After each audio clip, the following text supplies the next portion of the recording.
গান বাজনা করছে আর আমাদের মতো মৌলবি বসে খাবো। একটা মেয়ে নোংরা পোশাক পরে প্যাট আর পিঠ আর বুক বার করে এসে বসে খাবে আর আমাদের মতো মৌলবি খাবো, আমি আল্লাহকে জবাব দিতে পারবো না। তাই চাই না যদি আমার আত্মীয় স্বজনরা শুনে তাদেরকেও বলবো তোমরা তোমাদের চোখ খুলে নাও, আর আমাদের মতো মৌলবি আমার মতো আত্মীয়কে যদি দাওয়াত দিতে চাও, আজকে আমার বিবিকেও যেতে দিই না কোনো প্যান্ডেলে। আজ চ্যালেঞ্জ ছুড়ে বলে যাচ্ছি, আপনারা আমার কাছের মানুষ মুসলমান ভাই, আমার বর্তমানে ঠিকানা বলে দিচ্ছি, গলসি থানা, গ্রামের নাম পুরসা। আপনি চলে যাবেন আর জিজ্ঞেস করে আসবেন আমাদের বাপ বেটা, আমার মা, আমার স্ত্রী এবং আমার ঘরের আমার 3টে ভাইয়ের আরো বউ, আমাদের ঘরের বউরা কেউ যদি প্রমাণ করতে পারে যে আমার গ্রামের কোনো বড় লোক থেকে গরিবের কারুর বিয়েতে বসে প্যান্ডেলে খেয়েছে, প্যান্ডেলে খাওয়া তো দূরের কথা, কোনো বড় লোকের হিম্মত নাই যে আমাকে দাওয়াত দেয় যে তোমার বউকে প্যান্ডেলে পাঠাবে, তাকে জুতো করে মারব, তার হিম্মত নাই যে বলি যে আপনার বউকে পাঠাবেন প্যান্ডেলে খাবে, সে আমার কাছে জুতো খাবে যত বড়ই ধনী হোক।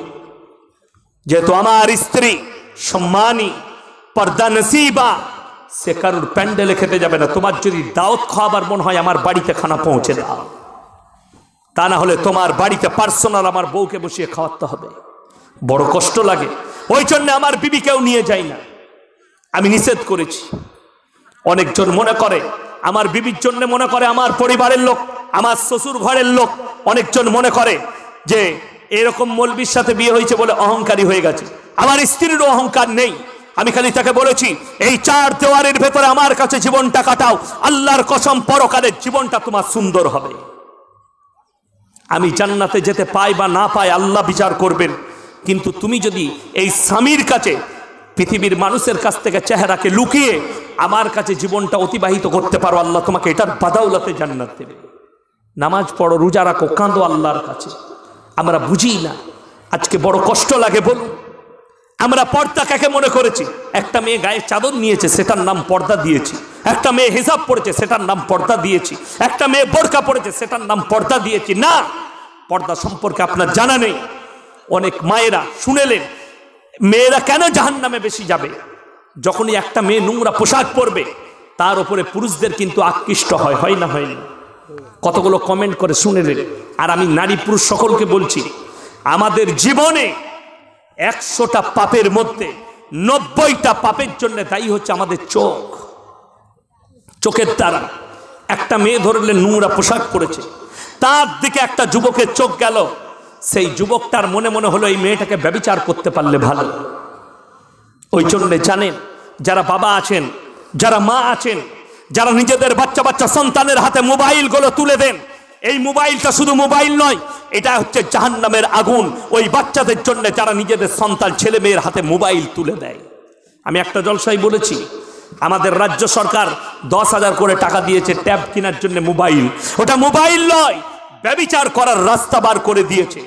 100টা স্কুল কলেজের ছেলের মধ্যে, ছেলে মেয়ের মধ্যে 90 জন বিবাহের আগে তাদের যৌবনকে শেষ করে দিচ্ছে। তার দলিল আছে আমার কাছে, প্রমাণ। সেদিনে একটা ছেলে ফোন করেছে কেরলা থেকে, হুজুর আমার একটা সলভ করে দিতে হবে। কি হয়েছে বাবা? বিপদে আছি, গোসল করে বেরোচ্ছি, নামাজ পড়বো, কিন্তু আমার বুঝতে পারছি আমার বীর্য বেরিয়ে যাচ্ছে। আমি তাকে বললাম তুমি হস্তমুগ্ন করো। সে সঙ্গে সঙ্গে বললে হুজুর আপনি কি করে জানলেন? আমি বললাম বোকা, আমরা মৌলবীরাও আরবি কিতাব পড়েছি, মাসলা মাসাইল সব আছে, কোন কাজটা করলে কি রোগ হতে পারে, কি পাপ হতে পারে। তুমি এই পাপ থেকে লিপ্ত হও, বঞ্চিত হও, নিজেকে বঞ্চিত করো। বলে হুজুর আমি তো লাইনই খুঁজে পাচ্ছি না, কি করে বাঁচবো? আমি বলি এ শয়তান শোনো, তুমি যদি বাঁচতে চাও তোমাকে যে লিপ্ত করেছে তার নামটা হচ্ছে তোমার মোবাইল। সে কাঁদতে লাগলো, হুজুর একদম সত্য কথা বলেছেন, আমি এই মোবাইলটাকে তোমার কাছ থেকে 1 সপ্তাহ দূরে রাখো, তুমি বেঁচে যাবে এই পাপ থেকে। 100টা মুসলমানদের যুবক যুবতী তারা নিজেদের যৌবনকে নষ্ট করে দিচ্ছে। কেন? বেঈমান কাফেরের মেহনত। আপনি আমার নাম সার্চ করবেন, 100টা নোংরা মেয়ের ছবি দিবে তার সাথে, আর আপনার নফস বলবে একবার ক্লিক করে দেখ না মেয়েটা কেমন। দেখবেন না, দেখবেন না, শয়তান ধোঁকা দিবে। আমার আগের বক্তা মাদানী সাহেব বলছিলেন না, ইন্না শাইতানা লিল ইনসানি আদুব্বুম মুবিন, শয়তান মানুষের প্রকাশ্য দুশমন। আপনি চাইবেন না আপনাকে করাবে। আর শুনেলেন, প্রত্যেকটা মা বোনকে বলবো শরীরকে ঢেকে নাও, পর্দার মধ্যে এসো। জাহান্নামে যাবে তোমরা। যারা এখনো পর্যন্ত আমার আল্লাহকে চিনতে পারেননি, আমি আপনাদেরকে বলে যাই, হাত তুলে বলুন আমরা কেউ নামাজ কাজা করবো না। জোরে বলুন ইনশাআল্লাহ। যারা নামাজি হয়ে যাবে, 5 ওয়াক্তের নামাজ যারা পড়বে, আমার ভাই তারা সব থেকে যে জায়গা থেকে বাঁচবে জানেন? ইন্নাস সালাতা তানহা আনিল ফাহশাই ওয়াল মুনকার। নিশ্চয়ই নামাজ এমন একটা ইবাদত, অশ্লীল কাজ থেকে তাদেরকে বাঁচিয়ে ভালো কাজের দিকে নিয়ে আসে। জোরে বলুন সুবহানাল্লাহ। মায়েরা, বোনেরা, ভাইয়েরা সবাই 5 ওয়াক্তের নামাজি হন, সন্তান দিকে সুশিক্ষা দেন। বেঈমান কাফেরদের একটার পর একটা দাপট আপনার উপরে চাপতে চলেছে। শুনেলেন বেঈমান কাফেররা যেভাবে আপনার উপরে দায় চাপাচ্ছে, আপনি অনুভব করতে পারবেন না। আপনার ঈমান কোরআন বিরোধী যে ষড়যন্ত্র শুরু হয়েছে, আল্লাহর কসম কোরআন প্রত্যেকটাকে ট্যাকেল দিবার জন্য তৈরি আছে। জোরে বলুন সুবহানাল্লাহ। কিছুদিন আগে দেখলাম কেন্দ্র থেকে সার্কুলার জারি হয়েছে, একটা আইন পাশ হয়েছে আমাদের দেশে, সুপ্রিম কোর্ট রায় দিয়েছে। একটা মেয়ে, এই স্বাধীন ভারতে একটা মেয়ে, সেই মেয়েটা 6 মাস পর্যন্ত নিজের পেটের বাচ্চাকে নষ্ট করতে পারে, কোনো অপরাধ নয়। আপনারা জানেন এই আইনটা পাশ হয়ে গেছে, পাশ হয়েছে। যিনারা শিক্ষিত তেনারা পড়েছেন, পেপার পড়েন তারা পড়েছেন। এটা তারা শুধু মুসলমান মেয়েদের ক্ষতি নয়, গোটা ভারতের জীবন ব্যবস্থার ক্ষতি হয়ে যাবে। এই টাউনে কুসমুন্ডি বাজার থেকে গঙ্গারামপুর, বুনিয়াদপুর, রায়গঞ্জ যতগুলো বাজার আছে, আর যেগুলোতে ডাস্টবিন রাখা আছে, ওই ডাস্টবিনগুলোতে আর ময়লা থাকবে না, ওগুলোতে ভ্রূণ আর বাচ্চা পড়ে থাকবে। কোরআন বিরোধী কি করে বললেন? কোরআন খুলেন, আমার আল্লাহ রাব্বুল আলামিন 1400 বছর আগে বলেছেন, ওয়ালা তাকতুলু আওলাদাকুম খাশিয়াতা ইমলাক নাহনু নারযুকুহুম ওয়া ইয়াকুম। হে আমার নবী বলো, তোমরা দরিদ্রতার ভয়ে তোমাদের আওলাদকে কতল করো না। দরিদ্রতার ভয়ে আওলাদকে কতল করো না।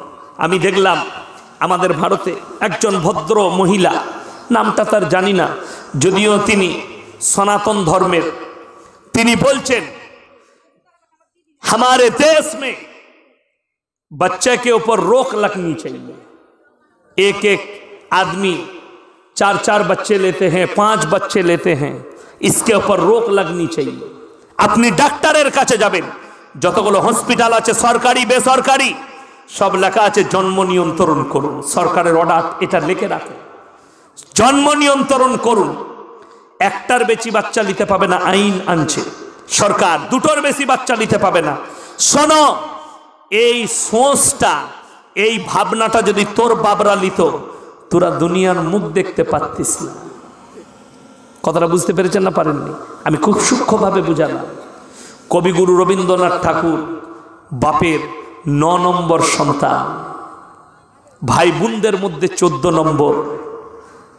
তিনি কবিগুরু রবীন্দ্রনাথ ঠাকুর এত বড় জ্ঞানী, তিনি সম্মানী ব্যক্তি। 14টা তিনার মা বাপ ভুল করেছে, বড় কষ্ট লাগে, দুঃখ লাগে। যারা বলছে এখন নতুন সিস্টেম উঠেছে, শুনেলেন শিক্ষিতদের মুখে শুনতে পাবেন, যারা শিক্ষিত গুয়ার আছে তারা বলছে ছোট পরিবার সুখী পরিবার, বলছে না বলেনি? ওই জন্যে বৃদ্ধ বৃদ্ধাশ্রম তৈরি হয়েছে। ছোট পরিবার সুখী পরিবার। একটাই ছেলে মানুষ করে ডাক্তার করেছে, ছেলের বিয়ে হয়েছে, মা বাপ বুড়ো হয়েছে, তাকে বৃদ্ধ বৃদ্ধাশ্রমে রেখে এসছে। কি বুঝলেন? 5টা বেটা থাকলে একজন ভাত না দিলে আর একজন দিবে, দিবে না? দিবে না। একজন না দেখলে আর একজন দেখবে। আর একটা বেটা যদি নেয় আর বউকে যদি অপারেশন করে দেয়, আর যদি খুদা না খাস্তা ছেলেটা মরে যায়, তোর নাম হবে 8 কুড়ো। আপনারা কি বলেন? 8 কুড়ো বলেন না? 8 কুড়ো। বুড়ো বয়সে তোকে মুতে খেতে হবে, মুতটাই খেতে হবে, খাবার পাবি না, গু ঘাঁটতে হবে। বড় কষ্ট লাগে, দুঃখ লাগে, মানুষ বুঝে না, মন্তব্য করে বসে। আল্লাহ যে আসছে সে নিজের রুজি মেপে আসছে, যে আসে সে নিজের রুজি মেপে আসে। যে বলছে, সেই সনাতনী বোনটাকে পেলে বলতাম, হে আমার বোন, তুমি বলছো सरकार कहाँ से खाना देगा, सरकार कहाँ से नौकरी देगी, 5-5 बच्चे होंगे तो सरकार मकान कहाँ से देगा? सरकार खिलाता है कि भगवान खिलाता है? तुम तो भगवान पे विश्वास नहीं करती, क्योंकि खिलाने वाला जात तो भगवान है, तुम्हारा भगवान पे विश्वास है नहीं। हम अल्लाह पे विश्वास करते हैं, क्योंकि রুজির মালিক সকলে জোরে বলুন কে? আল্লাহ। আপনি শুধু বাহানা, বাপ বাহানা, মা বাহানা, রুজি দান করেন কে? সকলে জোরে বলুন আল্লাহ। তার প্রমাণ দিই, সকালবেলায় কুসমুন্ডি বাজারে চলে যাবেন, টাউনে সকালবেলায় গঙ্গারামপুরে যাবেন, 100টা বড় লোক 100টা কোটিপতি আন্ডার প্যান্ট পরে ছুটছে। কলকাতায় যারা থাকে তাদেরকে জিজ্ঞেস, কি হলো ভাই? বলছে 600 গয়কার র কি সুগার। ডাক্তারে বলেছে 3.5 কিলোমিটার ছুটবি সকালবেলায়। কেউ কেউ আবার বউকে সাথে করে নিয়ে যায়, হাঁটছে। কি হলো? বলে বউয়েরও সুগার হয়ে গিয়েছে।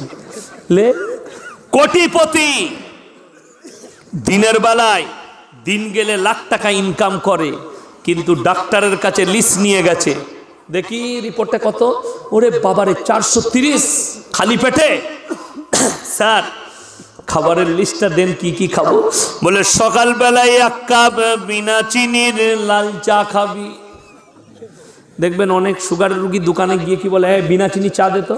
বলে না। তাকে জিজ্ঞেস করুন, ভাই বিনা চিনির চা ভালো লাগে? দেখবেন যাদের সুগার হয়েছে তারা বলবে, খেয়ে দেখ দারুণ লাগে। আর আমি বলছি ছাগলে মুখ দিবে না, ওইটা ফেরে পড়ে ভালো লাগছে। বুঝতে পেরেছেন? পারেন না কেন ভালো লাগছে? ফেরে পড়ে সুগার হয়েছে বলে। তা নাহলে বিনা চিনি চা কখনো ভালো হয়? কি বলে সকালবেলায় 1 কাপ বিনা চিনির লাল চা খাবি। যদি বলেন স্যার একটা দেশি মুরগির ডিম সিদ্ধ, বলে ছুতে পাবি না। কি খাবো স্যার? বললে 2টো ক্রিম কেক আর বিস্কুট নেবে, তা নাহলে 1 মুঠো সাদা চিড়ে ভাজা, মশলাওয়ালা চলবে না, সাদা। তারপরে কি খাবো স্যার? বলে বেলা 10টার সময় 11টার সময় ভাত খাবে, 1 কাপ চালের মাপা ভাত। 1 কাপ মেপে চাল নিতে বলবি বউকে, ওই যেইটুকু ভাত হবে ওইটুকু। তার সঙ্গে কি কি খাবো? গরুর মাংস বললে ছোঁয়া যাবে না, মুরগি বললে ধারে পাশে যাবি না, খাসি বললে স্বপনে ভাববি না। কি খাবো স্যার? বলে খালি করলা ভাজি আর ভেন্ডি সিদ্ধ খাগা। এটা কিন্তু কোটিপতির ক্যালিস্ট বললাম, কোটিপতি। আর গরিব মানুষ রিক্সা চালায়, গাড়ি লোড করে, যে যতটাই আমি আল্লাহর রুজি মেপেছি, হোটেলে বসবে, কাবাব বলো, গোস্ত বলো, ভুনো মুখিয়ে খেলে আবার চলে যা। বাজবিজ করতে হবে না, জোরে বলুন না সুবহানাল্লাহ। কেন বললাম? কোরআন শুনেলেন। হযরতে জাকারিয়া মরিয়মকে বলছেন, ক্বালা ইয়া মারইয়ামু আন্না লাকি হাদা। ওগো মরিয়ম, এই সমস্ত ভালো মন্দ আকরণ মুনাক্কা কাজু কিশমিশ পেস্তা বাদাম কোথা থেকে পাচ্ছ? মরিয়ম উত্তর দিলেন, ক্বালাত হুয়া মিন ইনদিল্লাহ ইন্নাল্লাহা ইয়ারযুকু মান ইয়াশাউ বিগাইরি হিসাব। আল্লাহ যাকে ভালোবাসেন, আল্লাহ যাকে পছন্দ করেন, তাকে বেসুমার রিজক দান করেন। কোথা থেকে দেব, কেমন করে দেব, আমি আল্লাহ ছাড়া পৃথিবীর কেউ জানে না। সবাই আল্লাহর উপরে ভরসা করবো, জোরে বলুন ইনশাআল্লাহ। তার আরো একটা বড় দলিল, পৃথিবীর মানুষের জন্য দৃষ্টান্ত। আমার নবীজি মায়ের পেটে, তখন তিনি বাপ হারা, আর যখন 6 বৎসর বয়স, নবীজি নিজে বলছেন